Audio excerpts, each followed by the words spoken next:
أعوذ بالله من الشيطان الرجيم. بسم الله الرحمن الرحيم. الحمد لله رب العالمين الرحمن الرحيم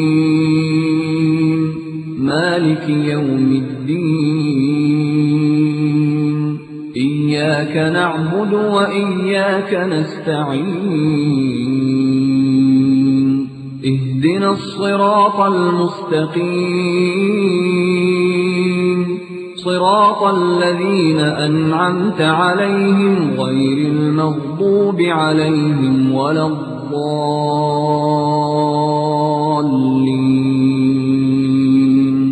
بسم الله الرحمن الرحيم ألف لام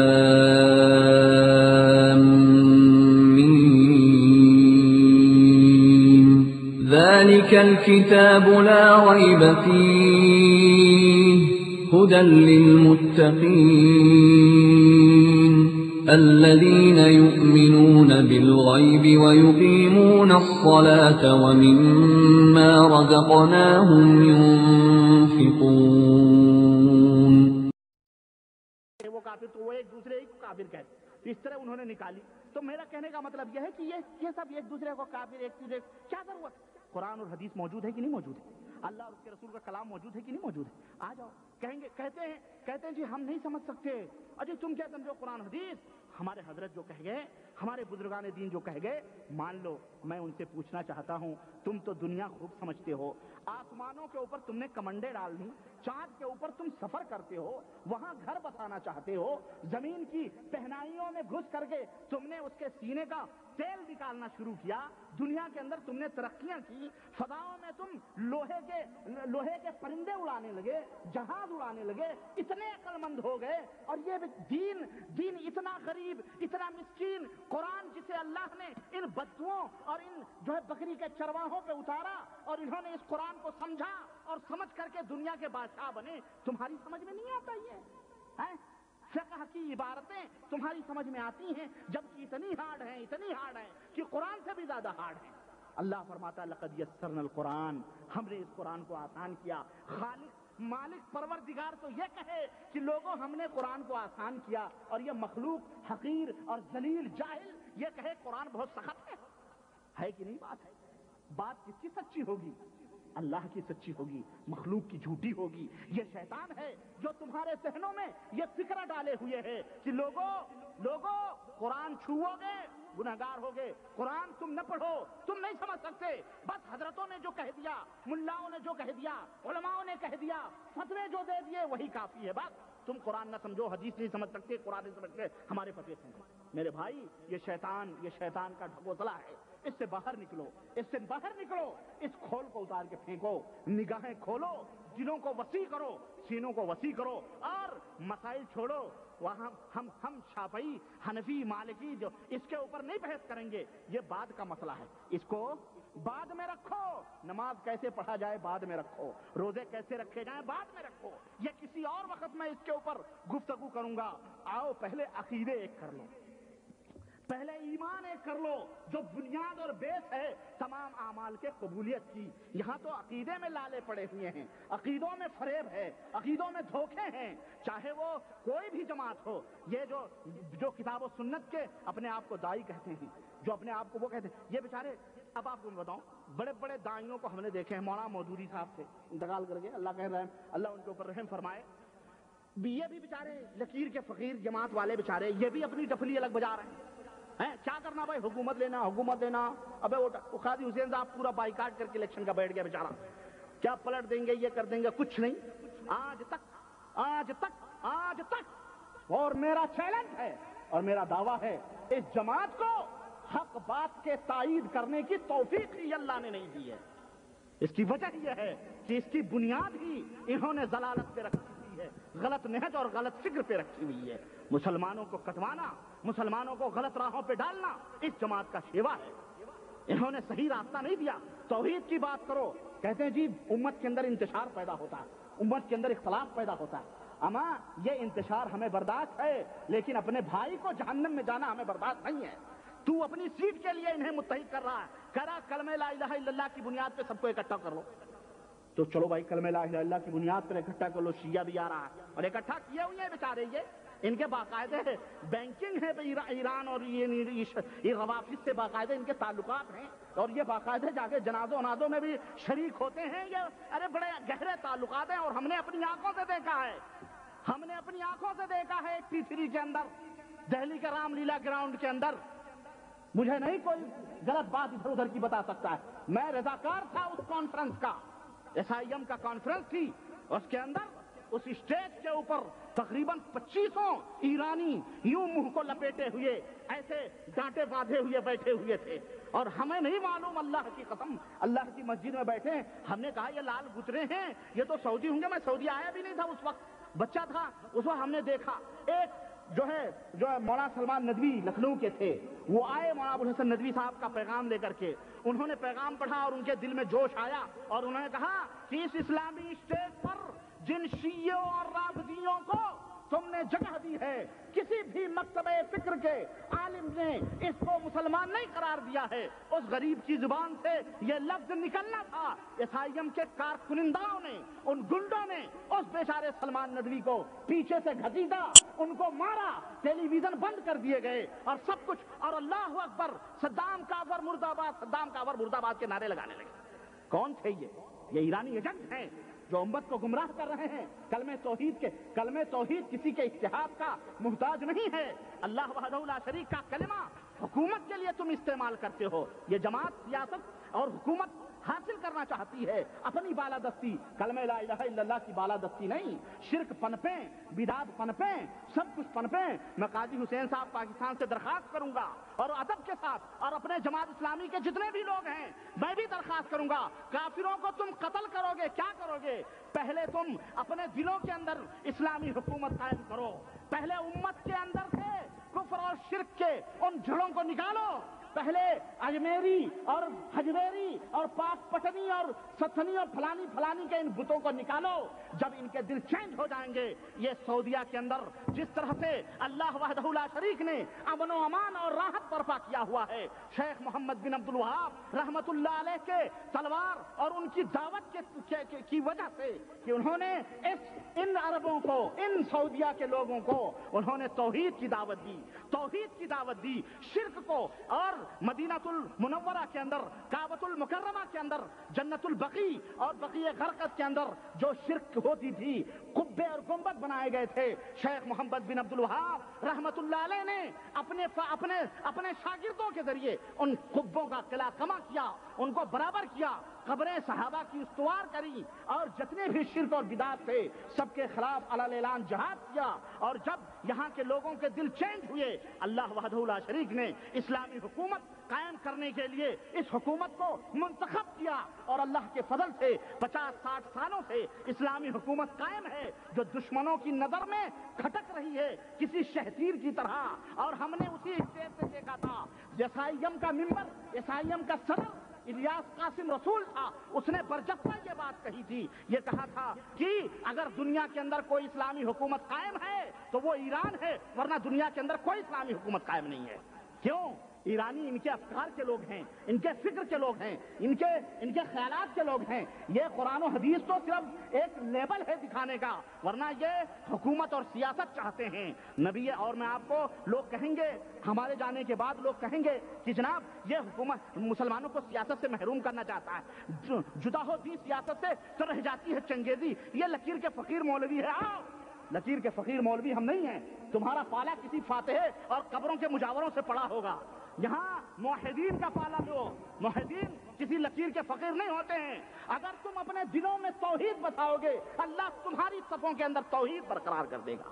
تمہاری صفیں خود بخود توحید ہو جائیں گی، موحد ہو جائیں گی. آؤ میں بتاتا ہوں. پیغمبر رسالت مآب صلی اللہ علیہ وسلم مکے کی سرزمین پر دعوت توحید دیتے ہیں. کفار آتے ہیں، کہتے ہیں محمد ہم تجھے قوم کی سرداری دے رہے ہیں، مکے کا تو سردار بن جا. قریش کی حسین و جمیل خوبصورت عورت سے تیری شادی کر دیتے ہیں.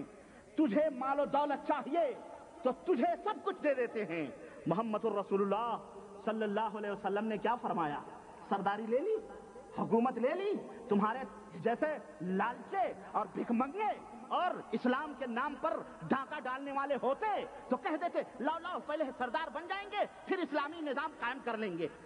اسلامی نظام قائم کریں گے یہ اس طرح سے دلوں کے اندر بت بٹھا کے اسلامی نظام قائم ہو سکتا ہے؟ اللہ کے رسول صلی اللہ علیہ وسلم نے کیا فرمایا کہ اگر وہ ہمارے داہنے ہاتھ پر سورج رکھ دیں اور بائیں ہاتھ پر چاند لا کے رکھ دیں پھر بھی میں اپنی اس دعوت توحید سے باز نہیں آ سکتا ہوں. کہا تھا کہ نہیں کہا تھا؟ یہ تاریخی الفاظ کس کے ہیں؟ اس مبلغ اعظم کے ہیں, اس قائد اعظم کے ہیں, اس جرنیل کے ہیں جس نے بدر کے میدان میں کندن بنا کر کے اپنے لوگوں کو 313 کو ہواؤں کو ان ٹمٹماتے ہوئے دیوں کو طوفانی ہواؤں کے سامنے کیا تھا اور اللہ وحدہ لا شریک نے اوپر سے فتح و نصرت اور کامیابیاں اتاری تھیں اسی توحید کی بدولت. مسلمانوں یہ بات نوٹ کر دو, دنیا کے اندر اگر انقلاب چاہتے ہو, دنیا کے اندر اگر اتحاد چاہتے ہو تو توحید کے بدولت حاصل ہو سکتا ہے. اگر شرک کی جڑیں کاٹو تب تمہارے اندر اتفاق پیدا ہو سکتا ہے. تو یہ جماعتیں, یہ گروپ, یہ گروہ, ان کے چکروں میں نہ پڑو میرے دوست, ان کے چکروں میں نہ پڑو. قرآن اور حدیث اپنے دلوں کے اندر اسلامی حکومت قائم کرو, اپنا عقیدہ درست کرو, نماز پڑھو, لوگوں کو نماز کی دعوت دو, امر بالمعروف کرو, اخلاق اور محبت سے پیش آؤ, لوگوں کو صحیح بات بتاؤ, اللہ اور اس کے رسول کی بات بتاؤ. اللہ کی قسم ایک دن آئے گا جب تم صحیح ہو جاؤ گے, تمہیں میں سے کوئی حاکم بنے گا تو وہ تمہارے اوپر اللہ کے نظام اور قرآن اور حدیث کے قانون کو تمہارے اوپر نافذ کرے گا. کسی حکومت کے حاصل کرنے سے, کسی دولت کے حاصل کرنے سے یہ سوچو اسلامی حکومت قائم ہو جائے, یہ نہیں ہو سکتی. تو میرے بھائی, میرے عزیز, اس طرح سے اپنے صفوں میں اتحاد پیدا کرو. کسی جماعت سازی, فرقے بندی, انہوں نے امت کو برباد کیا. اس لیے میری دعوت, میرا آوازہ, میری پکار صرف اور صرف ہے, صرف اور صرف یہی ہے, کیا اطیعوا اللہ واطیعوا الرسول. اللہ کی اطاعت کرو, رسول کی اطاعت کرو. جتنی بھی جماعتیں ہیں انہیں عقیدے کے پلے پہ پوڑو. مولانا مودودی صاحب کے بارے میں بات کر رہا تھا, تاریخی حوالے سے یہ میں بتا دے رہا ہوں اور آپ اس کی تحقیق کر لینا. پاکستان کے اندر کسی زمانے میں سعودی حکومت نے خانہ کعبہ کا غلاف سلانے کے لیے اور بننے کے لیے پاکستان حکومت کو دیا. وہاں پر جب وہ غلاف تیار ہوا, ووٹ حاصل کرنے کی غرض سے, عوام کو جو ہے اپنی طرف مائل کرنے کی وجہ سے مولانا مودودی صاحب کے قیادت اور سیادت کے اندر اسپیشل ٹرین چلائی گئی اور اسی غلاف کعبہ کو, جو ابھی کعبے بھی نہیں پہنچا ہے, سعودیہ بھی نہیں پہنچا ہے, پورے پاکستان کے اندر اسٹیشنوں پر باقاعدے اس کی نمائش کی گئی اور دیکھنے والوں نے باقاعدے بتایا کہ باقاعدے عورتیں دودھ سے اس ڈبے کو دھلتی تھیں اور اس کے پانی اپنی چھاتیوں, اپنے پیٹوں پہ لگاتی تھیں جس سے اولاد پیدا ہوگی. اس سے منتیں. کون تھا اسلامی جماعت کا قائد اور اسلامی اسٹیٹ قائم کرنے والا رہنما؟ اسی ٹرین کے اندر بیٹھا یہ سارا نظارہ دیکھ رہا تھا, پر ایک زبان بھی جو اس بندے خدا نے کہا ہو. کیوں کہتے تو امت منتشر ہو جاتی, ووٹ نہیں ملتا, سیادت فیلڈ ہوتی. جیسے آج لڑ رہے ہیں بیچارے پاکستان کے اندر اپنی سیادت بنانے کے لیے, کوئی پوچھ بھی نہیں رہا ہے, کوئی نہیں پوچھ رہا ہے. اللہ تعالیٰ انہیں توفیق دے اور ہم سب کو توفیق دے کہ ہم اپنے دلوں کے اندر اسلامی حکومت قائم کریں, اپنے نفسوں کی اصلاح کر کے شرک اور بدعت اور خرافات کو ختم کرتے ہوئے توحید اور سنت کے متبع بنیں, توحید اور سنت کے متبع بنیں. اور بننے کے بعد پھر دیکھو انقلاب کیسے آتا ہے. یہ سعودیہ ایک سیمپل ہے, لیکن شیطان یہ سیمپل نہیں دکھا رہا ہے. دلوں کے اندر بغض, حسد, کینے بھرے ہوئے ہیں اور یہ ہے وہ ہے وہ ہے. آج دنیا کے اندر جتنی خدمات ہو رہی ہیں یہ اللہ وحدہ لا شریک کا فضل اور اس کا احسان ہے. اور یہاں کے ولاۃ امور, اللہ سے یہ دعا ہے کہ اللہ تعالیٰ انہیں قائم و دائم رکھے, اور اگر یہ ان کے اندر ذرا بھی بگاڑ اور فساد پیدا ہو اللہ ان کی اصلاح فرمائے, ان کو ان کی پیشانیوں کو پکڑ کے سیدھی راہ چلنے کی انہیں توفیق عطا فرمائے, اور ان سب کو کتاب و سنت کی دعوت کو پھیلانے کی توفیق عطا فرمائے ان سب لوگوں کو, اور اللہ اور اس کے رسول کے اس دین کو قائم و دائم اور اسلامی شریعت کو نافذ کرنے کی اس حکومت کو توفیق عطا فرمائے, اور زیادہ سے زیادہ امن اور سکون عطا فرمائے.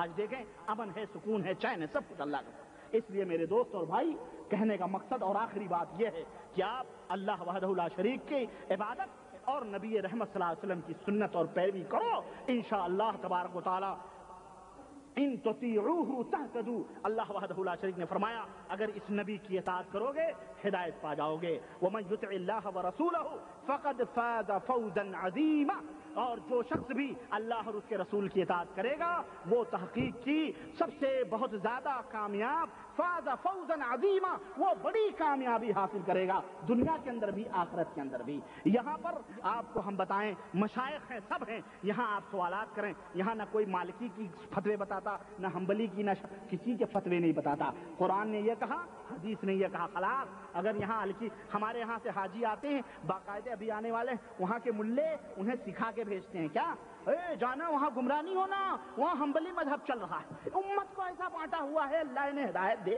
بے تو شافعی ہے، بے تو مالکی ہے، وہ حنبلی ہے، یہ کیا ہے ٹکڑے ٹکڑے.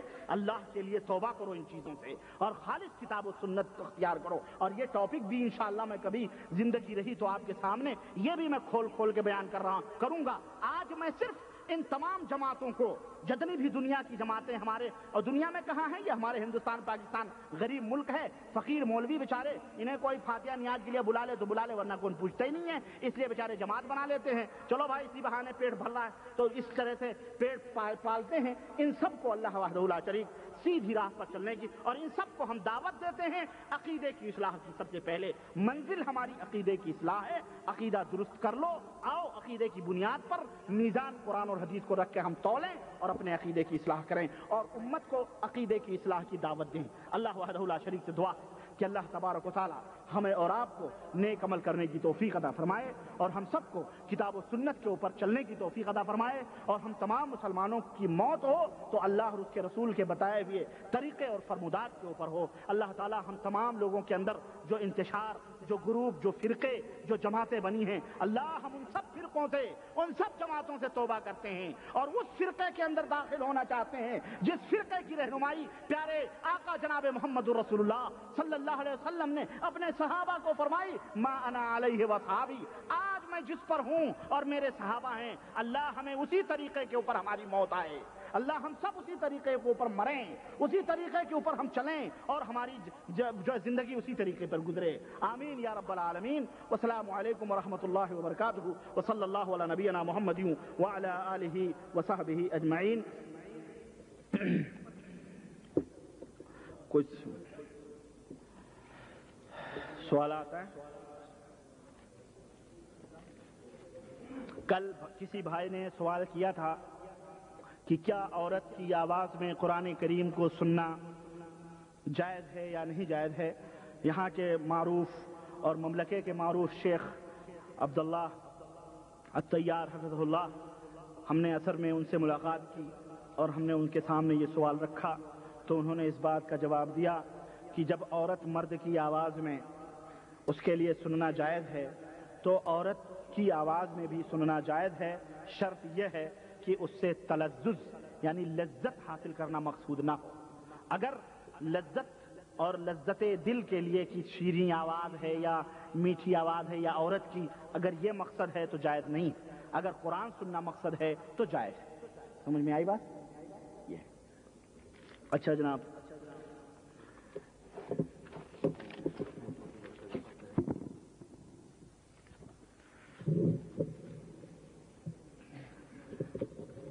سوال ہے، کیا قرآن پڑھ کر مردوں کو بخشا جا سکتا ہے؟ بعض کہتے ہیں ہاں، بعض کہتے ہیں نہیں، بعض کہتے ہیں اختلاف ہے. یہ سب کیا ہے؟ ہم کس بات پر عمل کریں؟ بہت الجھن میں ہوں، برائے کرم کوئی دلیل کے ذریعے تسلی بخش جواب دیں. اللہ آپ کے اوپر رحم فرمائے اور اللہ آپ کو جزائے خیر دے. اور یہ ضروری ہے، میری نصیحت ہے اور تمام اہل حق کی نصیحت ہے کہ بات بغیر دلیل کے تسلیم نہ کرو، چاہے وہ اتنی لمبی داڑھی ہو اور اتنا بڑا ٹوپا ہو، تسبیح ہو، بغیر دلیل کے بات نہ کسی کی سنو. دلیل دے مان لو، اور وہ بھی دلیل صحیح ہو قرآن کی اور حدیث کی. اگر وہ کہے فلانے بزرگ نے کہا، فلانے حضرت نے کہا، ردی کی ٹوکری میں، سمجھ رہے ہیں؟ تو میں آپ کو بتاؤں، قرآن پڑھ کر مردوں کو بخشنا یہ بدعت ہے. کیوں؟ اللہ کے رسول صلی اللہ علیہ وسلم کے زمانے میں یہ رواج نہیں تھا. حضرت خدیجۃ الکبریٰ حضور صلی اللہ علیہ وسلم کی بیوی وفات پائیں، حضور نے ان کی قرآن خوانی نہیں کروائی. ابراہیم وفات پائے، حضور نے ان کی قربانی نہیں، ان کی قرآن خوانی نہیں کروائی. صحابہ کرام حضور کے زمانے میں حضرت حمزہ شہید ہوئے اور دیگر صحابہ انتقال ہوئے, حضور نے کسی کی قرآن خوانی نہیں کروائی. اس لیے یہ شکم پرور پیٹ کے پجاری ملاؤں کا ایجاد کردہ یہی عمل ہے, اور اس عمل کے اندر کئی گروپ ملوث ہیں, کئی گروپ ملوث ہیں. اور ہم دلی میں پڑھ رہے تھے, اللہ معاف کرے, اللہ ہزار دفعہ معاف کرے, اللہ کی قسم قرآن کون پڑھتا ہے اللہ کے بندے, وقت گردانیاں کرتے ہیں. ہم لوگ 15 لڑکے 20 لڑکے بلائے جاتے تھے, ایک مدرسے میں پڑھتا تھا میں, تو ناشتے کرنے کے غرض سے جاتے تھے, گھر والے تو ٹھسا کے سوتے تھے, ہم لوگ فجر بعد ہی پہنچ جاتے 1 گھنٹہ پڑھنے کے لیے. وہاں ہم ایک دوسرے کو حافظ جی کہتے تھے, وہاں ہم یہ نہیں کہتے تھے کہ جو ہے, حالانکہ اس میں کوئی بھی حافظ نہیں ہوتا تھا, لیکن ہم ایک دوسرے کو حافظ جی کہتے تھے. گھر والا کہتا مولانا صاحب 4 قرآن چاہیے, تو ہم 1 گھنٹے میں 4 قرآن دے دیں گے, تو ہم ایک دوسرے کو حافظ جی کہتے تھے. اور اللہ کی قسم ہے اس مسجد کے اندر آپ کے سامنے میں نے کبھی 1 صفحے سے زیادہ نہیں پڑھا ہوں گا. میں جانتا تھا یہ سب حرام ہے, بدعت ہے, لیکن بس ناشتے کے لیے جاتا تھا. اور میں بریلوی تھا چونکہ, اس لیے وہ اور دیوبندیوں کا مدرسہ تھا, اس میں پڑھتا تھا. تو وہ لوگ کہے یار تو بریلوی ہے, تجھے دعا کرنے کا ڈھنگ معلوم ہے, تو وہ سب تھے, تو مجھے کہتے تو دعا کر لو, تو میں لمبی چوڑی چھوڑتا تھا اس میں. اللہ کی قسم اللہ معاف کرے, یہ سب فراڈ ہوتا ہے میرے بھائی. مردوں کے لیے میں آپ کو بتاؤں, قرآن کچھ بھی نہیں. اللہ کے رسول صلی اللہ علیہ وسلم نے صدقہ خیرات آپ کریں, اپنے والدین کی طرف سے عمرہ کریں, اپنے والدین کی طرف سے حج کریں, اپنے والدین کی طرف سے, یہ نبی کریم صلی اللہ علیہ وسلم سے ثابت ہے. اسی طرح سے اللہ کے رسول صلی اللہ علیہ وسلم سے یہ ثابت ہے کہ اپنے مردوں کے لیے دعا کرو, اس لیے کہ تمہاری دعائیں وہاں تک پہنچتی ہیں. اللہ کے رسول صلی اللہ علیہ وسلم کی صحیح حدیث, بلکہ حدیث قدسی تک یہ حدیث ہے کہ اللہ کے نبی صلی اللہ علیہ وسلم فرماتے ہیں کہ جب اولاد اپنے ماں اور باپ کے لیے دعا کرتی ہے تو اللہ تعالیٰ ان قبر میں ان کے درجات بلند کرتا ہے. تو وہ میت کہتی ہے, باپ کہتا ہے کہ اللہ میں تو اتنا گنہگار تھا, میرے درجے کیوں بلند ہوئے؟ تو کہتا ہے اللہ تعالیٰ فرماتا ہے کہ دنیا میں تیری اولاد نے آج تیرے لیے دعا کی ہے, جس کی وجہ سے میں تیرے درجے کو بلند کر رہا ہوں.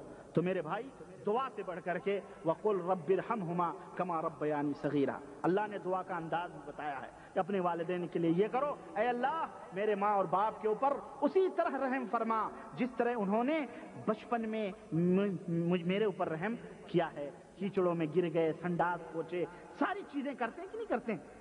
یعنی اب وہی گندگی, وہی گناہ, وہی ماں باپ میں لگے ہیں, تو اللہ کو واسطہ دیا جا رہا ہے, اللہ اسی طرح ان کے اوپر بھی رحم فرما. سب سے بڑی دعا ہے, سب سے وہ دعاؤں کے محتاج آپ دعا کریں. اور یہ کھانے پینے کی جو چیزیں 11ویں 40ویں باتیں, یہ سب مولویوں کے ڈھکوسلے ہیں, کچھ نہیں. ان مولویوں کے پیٹوں تک پہنچتا ہے, قبر تک نہیں پہنچتا ہے. یہ سب ہندوؤں سے لیے ہوئے عقیدے ہیں, ہے نا, ورنہ اور اس کی کوئی حقیقت نہیں ہے. جی, ایک سفر میں کتنے عمرے کر سکتے ہیں, اس بارے میں جمہور کا خیال کیا ہے؟ قبروں پر جا کر ایصال ثواب کی خاطر قرآن کی تلاوت کرنا کیسا ہے؟ نمبر 3, واقع یاجوج ماجوج علامت قیامت ہے, اس کی وضاحت مطلوب ہے. حضرت یونس علیہ السلام کا بس. چلیے, ایک سفر میں کتنے عمرے کر سکتے ہیں, اس بارے میں جمہور کا کیا خیال ہے؟ دیکھیے, جمہور کا کوئی بھی خیال ہو, یہاں پہ لوگ یقیناً مختلف ہیں, لیکن افضل اور بہتر یہ ہے کہ ایک سفر میں ایک ہی عمرہ کرنا جائز. اس کے علاوہ دوسرا عمرہ کرنے کا کوئی ثبوت اللہ کے رسول صلی اللہ علیہ وسلم سے یا صحابہ سے ثابت نہیں ہے, جبکہ صحابہ کرام ہم سے زیادہ اللہ کی اطاعت اور فرما برداری کرنے پر حریص اور لالچی تھے, لیکن ان سے کہیں نہیں ثابت ہے کہ وہ وہیں پہ رہ کر کے تنعیم سے پھٹافٹ دھڑا دھڑ عمرے مار رہے ہوں. جیسے ہمارے یہاں لوگ ایک سفر میں جاتے ہیں 25 عمرے کر کے آتے ہیں, نانی کے نام سے, خالہ کے نام سے, ماموں کے نام سے, پورا کوٹا پورا کر دیتے ہیں. غلط ہے, میں سمجھتا ہوں یہ چیز نبی کریم صلی اللہ علیہ وسلم کے دور میں نہیں رہی, اس لیے نہیں کرنا چاہیے. کچھ لوگ یہاں پہ یہ ہے کہتے ہیں کہ جب وہ گیا ہے تو کر سکتے ہیں, تو بھائی بہرحال وہ ان کا اپنا خیال ہے, میں اس کے اوپر کوئی دلیل نہیں, سمجھ رہے ہیں. اس کی عمرہ کثرت کے ساتھ اس کے اوپر کرنے پر کوئی دلیل نہیں ہے. وہ ایک عمرے ایک سفر میں 10 عمرے 50 عمرے کرنا, اس کا ثبوت کہیں نہیں ہے. نمبر 2, قبروں پہ جا کر ایصال ثواب کی خاطر قرآن کی تلاوت کرنا, میں نے ابھی بتایا بدعت. قبروں کے وہاں قرآن نہ پڑھا جائے. وہاں پہ کیا اللہ کے رسول صلی اللہ علیہ وسلم نے کیا فرمایا کہ لا تجعلوا بیوتکم, یعنی اے لوگوں اپنے گھروں کو قبرستان نہ بناؤ, بلکہ نماز پڑھ کے فرض, نوافل اور سنتیں اپنے گھروں کے اندر پڑھو. ہاں, تو گویا وہاں پر گھر, یعنی قرآن مقبروں میں نہیں پڑھا جاتا ہے, قرآن مقبروں میں نہیں پڑھا جاتا ہے. اگر اسی لیے اللہ کے رسول صلی اللہ علیہ وسلم نے فرمایا کہ گھروں کو مقبرہ نہ بناؤ, یعنی وہاں قرآن پڑھو. حضور صلی اللہ علیہ وسلم نے فرمایا جس گھر میں سورہ بقرہ کی تلاوت ہوتی ہے اس گھر میں جنات اور شیطان نہیں آتے. تو گھروں میں تلاوت، گھروں میں سنت نفل پڑھیں آپ، جو ہے قبرستان میں یہ تمام سب چیزیں کرنا بدعت اور خرافات ہیں. اسی طرح سے اذان دینا یہ بھی بدعت اور خرافات ہے. واقع یاجوج ماجوج علامت قیامت ہے، اس کی وضاحت فرمائیں. کیا وضاحت اس کی کریں؟ یعنی یاجوج اور ماجوج کا نکلنا یہ قیامت کی نشانیوں میں سے ایک نشانی ہے، اور اللہ کے رسول صلی اللہ علیہ وسلم کی صحیح حدیثوں میں آتا ہے کہ جس وقت یہ نکلیں گے تو اتنی کثیر تعداد میں ہوں گے کہ نہر فرات اور نہر نیل کے پانی 3 دن کے اندر پی پا کر کے ختم کر دیں گے، اور دنیا کے اندر فتنہ و فساد پھیلائیں گے. اور یہ جگہ موجود ہے. ایک مومن کا اور مسلمان کا عقیدہ ہے کہ اس کے اوپر ایمان لائے، یہی غیب کے اوپر ایمان لانا ہے. اور جب اللہ وحدہ لا شریک چاہے گا اس قوم کو نکالے گا، جیسا کہ وہ حضرت ذوالقرنین نے اس کو جو ہے کیا کہتے ہیں قرآن کے اندر حوالے سے سورہ کہف کے اندر وہ ذکر ہے، وہ اپنی جگہ برحق ہے. ایک مومن کا ایمان اور عقیدہ ہے. یہی وضاحت، اور کوئی وضاحت اس سے زیادہ مجھے نہیں علم ہے. اس سے زیادہ اگر آپ کو چاہیے تو علماء کی کتابیں، مشائخ، احادیث موجود ہیں، آپ اس میں اس کی تشریح لے لیں. حضرت یونس علیہ السلام کا بستی سے بغیر خدا کے حکم کے بغیر نکلنا کیا ہے؟ اس کو غلطی کہیں گے، اس کو غلطی کہیں گے. سمجھ رہے ہیں؟ اس کو غلطی کہیں گے. انبیاء گناہوں سے پاک ہوتے ہیں. انبیاء کس سے پاک ہوتے ہیں؟ گناہوں سے پاک ہوتے ہیں. غلطی، بھول چوک ان سے بھی ہو جاتی ہے. دلیل حضرت محمد الرسول اللہ صلی اللہ علیہ وسلم نے مختلف روایات کے حوالے سے کبھی عصر یا ظہر کی نماز پڑھائی تو اللہ کے رسول صلی اللہ علیہ وسلم جب باہر نکلے تو ایک صحابی جن کو ذوالیدین کہا جاتا ہے، انہوں نے کہا اقصرت الصلاۃ ام نسیت یا رسول اللہ، اے اللہ کے نبی کیا نماز کم کر دی گئی ہے؟ یعنی 4 کے بجائے 3 ہی حضور نے پڑھی تھی، تو 3 کم کر دی گئی ہے یا آپ بھول گئے ہیں؟ تو حضور نے کہا ہے میں تو نہ بھولا ہوں نہ کم کی گئی ہے. تو صحابہ کرام سے پوچھا تو صحابہ نے کہا کہ ہاں آپ نے ایسا کیا ہے. تو حضور صلی اللہ علیہ وسلم نے فرمایا کہ میں بھی تمہاری طرح جو ہے بشر ہوں، میں بھی بھول جاتا ہوں، اس لیے جب بھول جایا کروں تو مجھے تم یاد دلا دیا کرو. تو یہ اس کو بھول چوک کہیں گے، اس کو غلطی کہیں گے. سمجھ رہے ہیں؟ اس کو گناہ نہیں کہیں گے. سمجھ رہے؟ اس کو لغزش کہہ لیں آپ ادب اور احترام سے. گناہوں سے، ذنب سے انبیاء علیہ السلام معصوم ہیں، پاک ہیں، اور رسالت کے پیغام میں کوئی غلطی ان سے نہیں ہوتی ہے. لیکن اس طرح کی بھول چوک ہو جاتی ہے جسے اللہ وحدہ لا شریک موقع بموقع جو ہے تنبیہ فرماتا ہے. نبی کریم صلی اللہ علیہ وسلم ایک بیوی کے پاس گئے، انہوں نے شہد پلا دیا. بیویوں کی رقابت آپس میں چل رہی تھی. کسی نے کہا، وہ حضور صلی اللہ علیہ وسلم وہاں سے شہد پی کے دوسری بیوی کے پاس گئے، انہوں نے کہا کہ جو ہے آپ کے منہ سے جو ہے کیا کہتے ہیں پتہ نہیں کیسی بو آ رہی ہے. حضرت عائشہ نے بھی یہی کہا، دوسری تیسری چوتھی ساری بیویوں نے کہا. کیوں؟ حضور صلی اللہ علیہ وسلم عصر کے بعد روزانہ ایک ہی بیوی کے پاس جا کے پیتے تھے. تو کہنے لگی یہ تو جب دیکھو جب وہیں پہنچ جاتے ہیں، ہم لوگوں کو بھول جاتے ہیں. یعنی حضور شہد پسند تھا حضور کو، حضور جاتے تھے اسی اس میں. تو کہا کہ اب اس کو عادت چھڑانے کا یہی طریقہ ہے کہ جو ہے کیا کہتے ہیں اب اس طرح سے کوئی بہانہ کرو. تو سبوں نے مشورہ کیا جب آئیں تو کہنا آپ کے منہ سے بو آ رہی ہے، کوئی آپ نے شاید کچھ پیا ہے. تو وہ کہیں گے ہی وہ پلائیے پلانی، تو ظاہر ہے حضور کو نفرت ہو جائے گی، پھر نہیں جائیں گے. تو نہ پئیں گے نہ جائیں گے. اس طرح ہم لوگوں کے پاس بھی آئیں گے. یہ ایک وہ تھا. اب یہ حرکتیں ہمارے جو وہ بھائی لوگ جانتے ہیں جو 2 3 بیویوں کے مالک ہیں، ماشاء اللہ، اللہ انہیں برکت عطا فرمائے اور ہم سب کو بھی برکت دے. سمجھ رہے ہیں؟ تو اس طرح سے حضور نے کہا، جب سب بیویوں سے سنا تو حضور نے کہا اب میں شہد اپنے نہیں کھاؤں گا. تو اللہ تبارک و تعالیٰ نے آسمان سے آیت اتاری اور فرمایا یا ایھا النبی لما تحرم ما احل اللہ اتبتغی مرضات زوجاتک، اے نبی ما احل اللہ. ہمارے یعقوب صاحب بغل ہی میں بیٹھے ہیں میں انہی کا ذکر سمجھو کر رہا، تو ان سے میں کہہ رہا ہوں ذرا سنبھل کے رہیے گا، ہے نہیں. تو کیا کہتے ہیں کہ اللہ کے نبی نے یہ قسم کھا لی. تو اللہ نے نصیحت فرمائی کہ آپ ایسا نہ کریں، اپنے بیویوں کی خواہشات چاہ کر کے آپ ایک حلال چیز کو حرام اپنے اوپر کر رہے ہیں. تو یہ بھول چوک ہوتی ہے، لغزش ہوتی ہے. سمجھ رہے ہیں آپ؟ تو یہ اس کو یہ کہیں گے. جی فرمائیے. ایک سیکنڈ پہلے یہاں پر جو ہے فرض کیجیے کبھی 3 رکعت پڑھائے یا 5 رکعت پڑھا دیے تو پیچھے سے جو امام کو لقمہ دیتا ہے، جماعت ختم ہو گئی، اس کے بعد وہ کہتا ہے کہ صاحب آپ نے 1 رکعت زیادہ پڑھ دیا، 1 رکعت کم پڑھ دیا، تو اس پر وہ بنا کر لیتے ہیں. ہاں یہ بتائیے کہ ان کی نماز قبول کی گئی، امام صاحب جو بنا کیے سب کی نماز ہوگی، مگر جو آدمی بول دیا اس کی نماز کا کیا ہوگا؟ دیکھیں، ہاں ایک بات میں اسی حدیث کے اندر اس کی وضاحت ہے کہ جب یہ گفتگو مسجد کے دروازے پہ ہوئی، حضرت ابو بکر نے اور سبوں نے بتایا تو حضور صلی اللہ علیہ وسلم پلٹ کے آئے اور آپ نے تکبیر اللہ اکبر کہہ کے 1 رکعت پڑھی اور 1 رکعت پڑھ کے آخر میں اور بیٹھ گئے اور بیٹھ کر کے آپ نے سلام پہ جو ہے کیا کہتے ہیں 2 سجدے سہو کیے اور اس کے بعد حضور صلی اللہ علیہ وسلم نے سلام پھیرے. یہ مسئلہ ہے. تو اس حدیث سے یہ ثابت ہوتا ہے اگر اس طرح کی سچویشن کوئی پیدا ہو جائے اور حالت پیدا ہو جائے اور گفتگو بھی ہو جائے، زیادہ دور نہ گئے ہوں بلکہ قریب ہی گفتگو بھی ہو جائے، تو سب بنا کر سکتے ہیں، اس کے اندر کوئی حرج نہیں ہے، جائز۔ اگر اس کے اندر کوئی قباحت ہوتی تو نبی صلی اللہ علیہ وسلم منع فرما دیتے اور آپ دوسرے طریقے سے یعنی دوبارہ نماز پڑھیں۔ اس کی بھی نماز ہو گئی، حضور نہیں وہ بھی پڑھے گا نا حضور کے پیچھے، بولنے سے کیا ہوتا، حضور بھی امام تھے، حضور نے پوچھا نا کیا یہ صحیح کہہ رہے ہیں، صحابہ نے کہا ہاں یہ صحیح کہہ رہے ہیں، باقاعدہ بات چیت ہوئی ہے جناب، حضور نے کہا یہ ذوالیدین ان کا نام تھا، کیونکہ ہاتھ لمبے لمبے تھے تو حضور نے انہیں لقب دیا ہوا تھا ذوالیدین کا، یعنی ڈبل ہاتھوں والا، پیار سے حضور لقب دیے ہوئے تھے، تو باقاعدہ گفتگو ہوئی، کیا یہ صحیح کہہ رہے ہیں، صحابہ نے کہا ہاں صحیح کہہ رہے ہیں، ابو بکر بھی عمر بھی کوئی نہیں بولا، وہی بول گئے کیونکہ وہ ذرا بے تکلف تھے، تو جائز ہے، اس میں کوئی حرج نہیں۔ دیکھیے ایک صاحب کہہ رہے ہیں اللہ اکبر، اللہ جزائے خیر دے، جس صاحب کا بھی ہو، پہلے میں شرک میں مبتلا تھا، اب توبہ کر چکا ہوں، مگر میرے والدین اس سے باز نہیں آ رہے ہیں، میں کیا کروں؟ اللہ آپ کو جزائے خیر دے اور ہم سب کو شرک نہ کرنے کی توفیق دے اور توحید کے اوپر قائم و دائم رہنے کی توفیق عطا فرمائے۔ آپ اپنے والدین کے لیے دعا کریں، آپ ان کے ساتھ صلہ رحمی کریں، دنیاوی اعتبار سے آپ ان کے ساتھ جو ہے بھلائی کریں، ان کا ادب کریں، ان کا احترام کریں، انہیں کھلائیں پلائیں، ان کے ساتھ گستاخی بے ادبی نہ کریں۔ ہاں اگر وہ آپ کو شرک کرنے کا حکم دیں تو اللہ وحدہ لا شریک نے فرمایا فلا تطعہما، تو پھر ان دونوں کی اطاعت اور پیروی نہ کرو، بلکہ دنیا کے اندر بھلائی اور معروف ان کے ساتھ کرو، سمجھ رہے ہیں؟ آپ ان کے لیے دعا کریں، آپ انہیں سمجھائیں پیار سے محبت سے، یہ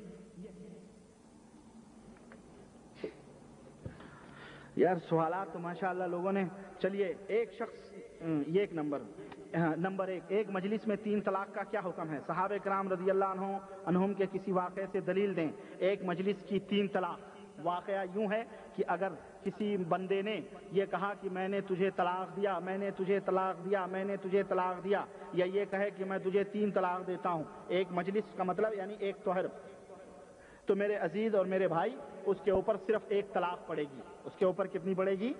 1 طلاق پڑے گی، اور 1 طلاق پڑے گی اور وہ اس کے بعد عدت گزارے گی 3 مہینے، 3 حیض۔ اگر طلاق دینے والے شوہر نے اس 3 مہینے کی مدت میں اس سے رجوع کر لیا، رجوع مطلب یعنی اس سے ہم بستری کر لیا یا مان گئے دونوں میاں بیوی رہنے لگے، تو پھر خلاص جائز ہے، لیکن اگر 3 حیض گزر گئے اور اس نے بات چیت بھی نہیں کی، رجوع بھی نہیں کیا، تو 3 حیض گزرنے کے بعد میں وہ دوسری طلاق اس کے اوپر پڑ جائے گی، اب وہ حرام ہو گئی، اس کے لیے حرام ہو گئی، سمجھ رہے ہیں؟ اب وہ عورت کیا ہوگی؟ اس کے لیے حرام ہو گئی۔ حلال ہونے کی صرف ایک صورت ہے اور وہ یہ ہے کہ وہ نیا نکاح کر کے اپنے زوجیت میں لے لے، کبھی بھی 2 سال کے بعد، 4 سال کے بعد، 10 سال کے بعد وہ حرام ہو گئی۔ وہ ایک ہی جب طلاق دیا ہے تو، ایک مرتبہ طلاق دیا ہے تو، سمجھ رہے ہیں؟ تو وہ نئے طور پر نکاح کر کے اس کو اپنی زوجیت میں لے لے، ٹھیک ہے؟ پھر لے لیا اس نے، پھر کچھ دن کے بعد ان بن ہو گئی اور پھر اس نے طلاق دے دیا، ہے نا، میں نے تجھے طلاق دیا، میں نے تجھے طلاق دیا، تب بھی 1 پڑے گی، کتنی پڑے گی؟ اب پھر بھی وہی پہلی شکل ہوگی کہ 3 مہینے تک وہ عدت گزارے گی، اب اس 3 مہینے کی مدت میں اگر وہ چاہے تو اسے واپس لے لے، رجوع کر لے، نہیں تو پھر دوسری طلاق اس کے اوپر پڑ جائے گی اور وہ جو ہے کیا کہتے ہیں اس کے لیے پھر نکاح جدید، نیا نکاح کروانا پڑے گا 3 مہینے کے بعد۔ اچھا جناب چلو مان لیے پھر کر لیا اس نے، 2 بار ہو گئے، 2 گولیاں نکل گئی سمجھو، ہے نا، اب تیسری اب جو 303 کی ہے، اب لاسٹ پیریڈ میں کیا ہوا، پھر کبھی انبن ہو گئی، اب پھر اس نے طلاق دے دیا، اب یہ تیسری مرتبہ جب وہ طلاق دے گا پھر وہی شکل چلے گی، 3 مہینے تک وہ عدت گزارے گی، یہ چاہے تو واپس لے لے بغیر نکاح کے، نہ چاہے اور 3 مہینے گزر گئے تو اب نکاح جدید کرے، اللہ توبہ، نکاح نہیں، اب وہ نہیں لیا اگر اس نے، ہے نا، تو اب وہ کیا کہتے ہیں اس کے تیسری دفعہ اس کے طلاق دیا جب وہ، تو اس کی زوجیت سے نعوذ باللہ نکل گئی، اس کی زوجیت سے وہ نکل جائے گی، اب اس کے اوپر وہ حرام ہے، وہ نکاح کے ذریعے بھی نہیں لے سکتا ہے، اس کو نکاح جدید کے ذریعے بھی نہیں لے سکتا ہے، اور تیسری طلاق کے بعد وہ عدت بھی اس کے گھر میں نہیں گزارے گی، تیسری طلاق دینے کے بعد میں نہ وہ 3 مہینے کا اس کے گھر میں انتظار کرے گی، عدت کرے گی، کچھ بھی نہیں، بلکہ وہ خلاص وہ نکل جائے گی وہاں سے، اور اب وہ حرام ہو گئی اس کے اوپر۔ اب جب نکاح کرنا، اب اس کو کیا، جب طلاق دے دیا، اب وہ عورت کہیں شادی کرے، پھر اس کا شوہر وہ مر جائے یا اسے کبھی طلاق دے دے، اور پھر کسی زمانے میں ان دونوں کے جوانی کی یاد اور محبتیں ستائیں اور یہ دونوں ملنا چاہیں، تب یہ مل سکتے ہیں۔ لیکن ہمارے ہاں جو سانڈ خرید کے حلالے ہوتے ہیں، یہ حرام ہے اسلام کے اندر۔ یہ سانڈ، اللہ کے نبی صلی اللہ علیہ وسلم نے سانڈ فرمایا ہے۔ ہمارے ہاں کیا ہوا، شوہر نے طلاق دیا، مفتی صاحب نے فتوا دے دیا، فلانی جگہ سے بتا رہے ہیں، فلانے جگہ آ رہے ہیں، تو جناب فتوا یہ ہوا کہ اب حلالہ کا ہے بغیر، اب کسی دوست کو پکڑتے ہیں ایک رات میں، اور جناب علی پٹا کے قاضی صاحب کو بلا کے 10-20 دے کر کے نکاح کرائے، صبح طلاق ہو گئی، رات بھر وہ ان کے پاس رہی۔ یہ چھوٹے بھائی یا اس طرح کرواتے ہیں نعوذ باللہ، یہ سراسر اسلام کے اندر حرام ہے۔ یہ کھلی ہوئی زناکاریاں ہیں جو شریعت کی آڑ میں اور مذہب کی آڑ لے کر کے کی جاتی ہے۔ دلیل میں آپ کو بتاؤں، اللہ کے رسول صلی اللہ علیہ وسلم کی لعن اللہ المحلل والمحلہ، اللہ کے رسول صلی اللہ علیہ وسلم نے فرمایا اللہ کی لعنت ہوتی ہے حلالہ کرنے والے پر اور حلالہ کرانے والی دونوں کے اوپر، یہ لعنت۔ اچھا، اس کی دلیل جو بھائی نے پوچھی ہے کہ جناب علی حدیث سے، تو میں آپ کو بتاؤں صحیح مسلم کی روایت، اس کے اندر نبی کریم صلی اللہ علیہ وسلم کے تعلق سے آتا ہے کہ طلاق نبی صلی اللہ علیہ وسلم کے زمانے میں، حضرت ابوبکر رضی اللہ عنہ کے زمانے میں اور حضرت عمر فاروق اعظم کے ابتدائی زمانوں میں 3 طلاق ایک ہی مانی جاتی تھی، اور اس حدیث کو کوئی دنیا کا مائی کا لال انکار کر ہی نہیں سکتا ہے۔ نمبر 2، حنفی المسلک، ایک شخص طلاق کے معاملے میں کسی دوسرے مسئلے کی پیروی کر سکتا ہے؟ اگر میں حنفی المسلک کے حساب سے فتویٰ دوں اور اگر اس نے دوسرے مسلک کی پیروی کی تو ایسا شخص مرتد کے حکم میں آئے گا، اعوذ باللہ۔ کس کے حکم میں آئے گا؟ بڑا تلخ بڑی کڑوی بات ہے۔ اگر کوئی شخص حنفی ہے اور وہ شافعی ہوا ہے یا شافعی ہو گیا تو اس کے اوپر اتنی درے لگیں گے جتنے کی جو سزا مرتد کی ہوتی ہے، حنفیوں نے اس کے لیے وہ سزا مقرر کی ہے۔ تو بھائی میرے، ان جنجالوں سے نکلو۔ یہ حنفی، شافعی، مالکی، یہ 4 صدی ہجری کی پیداوار ہیں۔ یہ سب بادشاہوں کی اپنی اور شیطان اور یہودیوں کی سازشوں کے ساختانے ہیں، ان سے نکلو۔ ان هذه امتکم امۃ واحدہ، اللہ کی یہ امت ایک امت ہے، اس کے اندر کوئی اختلاف، کوئی انتشار نہیں، کوئی شافعی، مالکی، حنبلی نہیں، ہم سب مسلمان ہیں، ہم سب کتاب و سنت کے دائی ہیں، ہم سب کتاب و سنت کے پیروکار ہیں۔ ایک اللہ، ایک رسول، ایک نبی، ایک کعبہ، ایک قبلہ، سب کچھ، تو ہم مختلف کیوں؟ اس لیے میرا کہنا یہ ہے کہ آپ اس دائرے سے نکل کر اور میں آپ کو اجازت دیتا ہوں، بھلے میں حنفی ہوں، حنفی اجازت نہیں دے گا، لیکن میں الحمدللہ سب ائمہ رحمہم اللہ کی عزت اور احترام کے ساتھ اور ان کے اقوال کی روشنی میں، امام صاحب رحمۃ اللہ علیہ کے فرمودات کی روشنی میں، کہ جو انہوں نے فرمایا ہے کہ اذا صح الحدیث فهو مذہبی، کہ جب صحیح حدیث تمہیں مل جائے تو وہی میرا مذہب ہے، تو اس کی روشنی میں آپ کو فتویٰ دیتا ہوں کہ آپ صحیح حدیث کی اتباع کریں، انشاءاللہ امام ابو حنیفہ رحمۃ اللہ علیہ کے صحیح متبع اور پیروکار آپ کہلائے جائیں گے۔ یہ جھوٹے لوگ ہیں جو اپنے آپ کو حنفی کہتے ہیں اور امام صاحب رحمۃ اللہ علیہ کو بدنام کر رہے ہیں۔ اللہ تعالیٰ کہتا ہے یا اللہ تعالیٰ کہتا ہے یا اللہ تعالیٰ کہتے ہیں، ان جملوں میں کون بہتر ہے؟ دیکھیں، ایسی کوئی بات نہیں ہے، آپ یہ بھی کہہ سکتے ہیں، وہ بھی کہہ سکتے ہیں۔ اب جو لوگ یہ کہتے ہیں اللہ تعالیٰ فرماتا ہے یا کہتا ہے، اصل میں اس کی ذات اور اس کی شان، جیسے ہم کہتے ہیں اس کی ذات، اس کی شان، اگر آپ کو کہیں کہ اس نے کہا تو کہیں گے گستاخ۔ لیکن کبھی کبھی جس سے آپ کو زیادہ پیار ہوتا ہے نا، جس سے آپ کو زیادہ محبت ہو، تو آپ کیا کہتے ہیں؟ یار تو نے تو یہ بات کہی تھی، آپ نے نہیں، یہ نہیں کہا جاتا ہے، کہا کہنا تو نے کہی تھی، تو ادھر آ، ہے نا۔ تو پیار اور محبت ہے، اور ایک توہین ہے، اور نعوذ باللہ کوئی مخلوق اپنے خالق کی توہین کرے وہ تو کافر ہے نا۔ اس لیے اگر نیت اس کے یا اس کی یا اللہ تعالیٰ فرماتے ہیں یا فرماتا ہے سے توہین مقصود ہے تو یقیناً وہ کافر۔ لیکن اگر اس کی ذات وحدانیت مراد ہے کہ صرف اللہ وحدہ لا شریک اکیلا ہے، اس لیے اس کو ایسا لفظ استعمال کریں جو اکیلے پہ دلیل ہو، یہ نہ کوئی سننے والا سنے تو کہے کتنے اللہ ہیں جو کہتے ہیں اللہ فرماتے ہیں، تو ایسا لگتا ہے جیسے 10 اللہ ہیں جو فرما رہے ہیں، ہے کہ نہیں؟ اس لیے اس شبہے سے بچنے کے لیے یہ کہا جاتا ہے، اور اگر کوئی ویسا کہتا ہے تو وہ بھی جائز ہے، یہ بھی جائز ہے۔ یہ ترجمہ ہے، عربی میں قال اللہ کہا جاتا ہے، جس کا ترجمہ آپ کرتے ہو ہاں کہ اللہ فرماتے ہیں کہہ لیں یا اللہ نے فرمایا کہہ لیں، دونوں جائز۔ سمجھ رہے؟ ترجمہ یا آپ کا ہمارا ہے اور نیتوں کا آپس میں دخل ہے، ورنہ عربی میں قال اللہ ہی ہے، قالو اللہ نہیں کہا جاتا ہے کہیں بھی، بارے پیار کے محبت کے، جمع کا صیغہ نہیں استعمال ہوتا ہے۔ روزے اطہر پر جا کر کوئی شخص یہ کہے کہ اے حضور پاک میرے لیے دعا کیجیے، جائز ہے کہ نہیں ہے؟ یہ حرام ہے اور شرک میں داخل ہے۔ یہ اس طرح کا جملہ کہنا کیوں؟ روزے اطہر پہ اللہ کے رسول صلی اللہ علیہ وسلم جا کر کے یہ کہنا کہ اے اللہ کے رسول ہمارے لیے دعا کیجیے، گویا آدمی یہ عقیدہ رکھتا ہے کہ حضور صلی اللہ علیہ وسلم زندہ ہیں، انہیں نعوذ باللہ صحابہ نے زندہ ہی قبر کے اندر دفن کر دیا اور وہ ہماری آواز کو سن رہے ہیں۔ اس طرح سے دوسری چیز یہ کہ اللہ کے رسول صلی اللہ علیہ وسلم کے بارے میں اللہ تعالیٰ نے فرمایا انکا میتن وانہم میتون، اے نبی تم بھی میت ہو، تم بھی مرنے والے ہو، لوگ بھی مرنے والے ہیں، اور اس کا فیصلہ ہم کریں۔ تو اس طرح سے اللہ رب العزت نے انہیں میت قرار دیا اور وہ میت ہیں، اور وہ ان کی میت حضور صلی اللہ علیہ وسلم کی موت ہو جانا۔ ایک نقطہ جو سب سے مہم میں آپ کو بتاؤں کہ انبیاء کی موت کے بارے میں جو لوگ یہ کہتے ہیں کہ موت آنا یہ انبیاء کی توہین ہے، یہ سراسر ان کی حماقت۔ موت آنا صرف اللہ کی توہین ہے۔ اللہ کے علاوہ جتنی بھی مخلوق ہے سب کے اوپر فنا اور موت ہونا جو ہے یہ ان کی شان عظمت ہے اور یہ بڑائی ہے، ان کی توہین نہیں ہے۔ موت صرف اللہ وحدہ لا شریک کو نہیں آئے گی، بس سمجھ رہے ہیں؟ تو یہ عقیدہ رکھنا کہ حضور ہمارے لیے دعا کریں گے یا سن رہے ہیں، تو اس طرح کا عقیدہ رکھنا گویا اللہ تبارک و تعالیٰ ہی سمیع بصیر ہے، سن سکتا ہے اور سب کی جان سکتا ہے۔ ہم عقیدہ نبی صلی اللہ علیہ وسلم کے بارے میں اس طرح رکھیں تو یہ شرک باللہ ہے جو انسان کو ہلاکت اور تباہی میں ڈال دے گا۔ اللہ سے توبہ کرنا چاہیے، اللہ ہمیں اس سے بچائے۔